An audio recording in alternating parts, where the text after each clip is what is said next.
هي scientific research والcritical thinking. وما تقوليش انا تخصصي ما فيهوش ابحاث او انا مش عايزه اشتغل academic فمش هتعلم scientific research، لان مش ده scientific research اللي انا قصدي عليه نهائي. الكريتيكال ثينكينج انا قصدي بيه ان انت تسأل اسئله ذكيه وتقدر تحلل الاسئله دي. يعني ايه اسئله ذكيه؟ مش قصدي اسئله ذكيه او اسئله غبيه ان انا بتريق على الاي كيو بتاعك لا سمح الله، مش ده قصدي خالص. ولكن اللي اقصده بالكريتيكال ثينكينج ان انت الحركه اللي احنا عملناها فوق لما جينا نسال المنتور احنا ليه ده وليه ده لا، فهو قال لي عشان كذا واحد اتنين تلاته، ولا عشان واحد اتنين تلاته. دي اسمها كريتيكال ثينكينج. انا ما باخدش الحاجه وامشي بيها بمزاجي، لا، انا بشوف كل حاجه وبحللها. انا ليه عايز ادرس كذا؟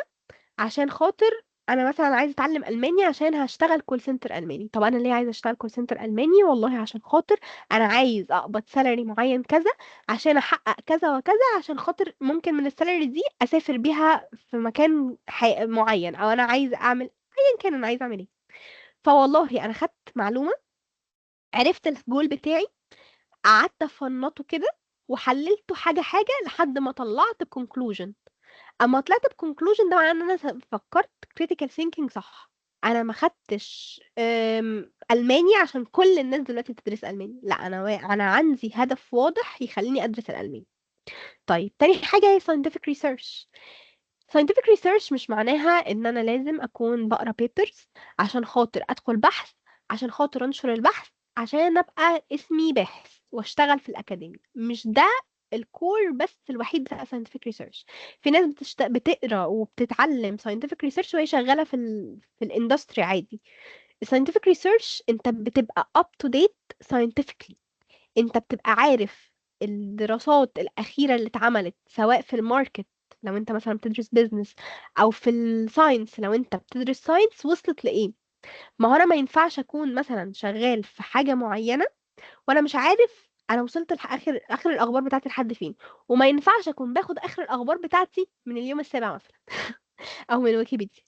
انا هاخد مصادري منين؟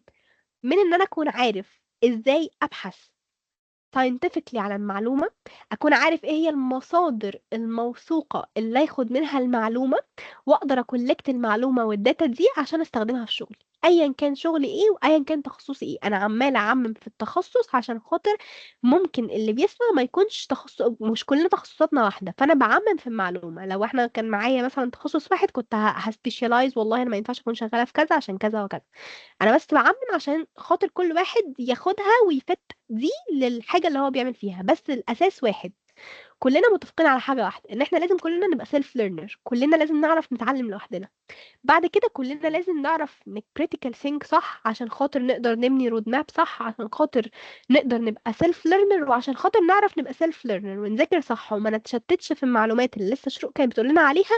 لازم نقدر يكون عندنا way of scientific research عشان خاطر ما ينفعش ناخد معلوماتنا من اي حاجه. ما ينفعش اكون بتعلم مثلا من كتاب انا مش ضامن مين اللي كاتبه، انا مش عارف مين الاوثر بتاع الحاجه دي، فانا ما عنديش validity اصلا المعلومه. وتالت حاجه تخليك تتعلم scientific research هو انك بتبني foundation للكرياتيفيتي وبتقدر تفاين new solution. انت من خلال scientific research هتشوف ان مثلا الباحثين كان واقف معاهم معضله معينه، من خلال البحث ومن خلال التفكير النقدي الصحيح والتفكير العلمي والقراءة والايفالويشن وكل الكلام ده كله، هم طلعوا لسولوشن جديد او طلعوا لاستنتاج جديد خلاهم يحلوا مشكلة كانت موجودة.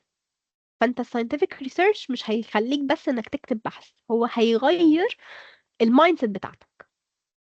فدي تاني سكيل مهمة، وانا زي ما قلت لك انا ماشية معاك بالترتيب. انت مهم تبني جواك ان انت تبقى سيلف ليرنر، تبنيها بس.